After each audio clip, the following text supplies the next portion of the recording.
As we've seen, artificial intelligence can be used to tackle some of society's biggest challenges.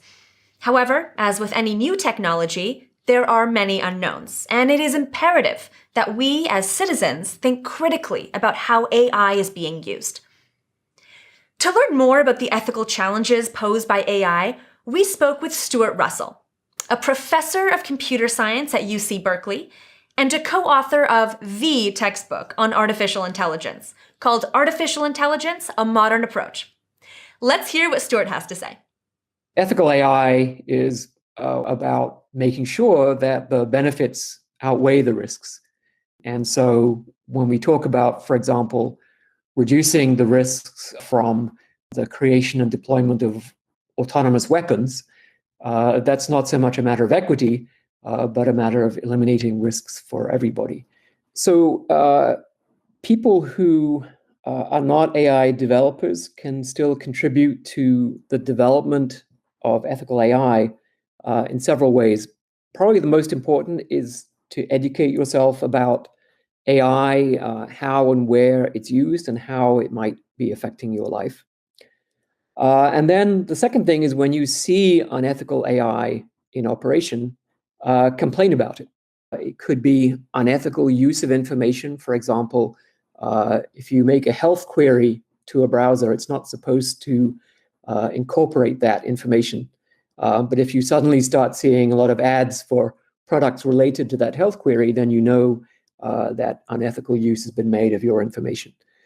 Flagging false news stories, flagging fake videos that you know can't be the real thing. Those are really important. One way in which AI algorithms can be biased is if the data on which the algorithm is trained reflects some source of bias from society where the data comes from. For example, if society is biased that certain minority groups have a very hard time building credit and acquiring wealth, then when we look at the data sets, it will show that those groups have a very hard time building credit and acquiring wealth, and the algorithm will predict that they won't be able to do so in future, which will then affect, for example, lending behavior. When we look at the online information ecosystem, there are many different sources of so-called information. So one of the sources of false information is computer-generated false information. So, for example, deepfakes, these are images or videos of people that are not real. And you can make anyone do or say anything you want and have that be a video that's very realistic. The second source of the problem is the way that the content selection algorithms work on social media. So they choose what billions of people spend hours every day reading and watching. And they do it by simple algorithms that try to maximize the number of clicks.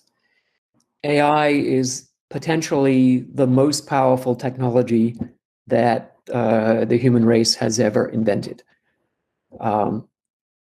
And for that reason, it has almost unlimited upside potential to benefit the human race and almost unlimited downside potential, posing risks, for example, of losing control, risks of creating weapons that will be enormously harmful, risks of installing permanent dictatorships backed up by technological surveillance and control systems.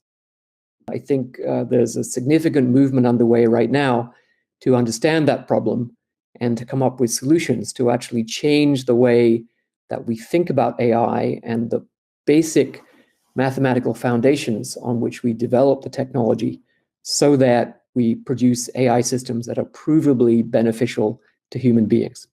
Now that we know more about the ethical concerns raised by artificial intelligence, we can have a stronger voice in the conversation.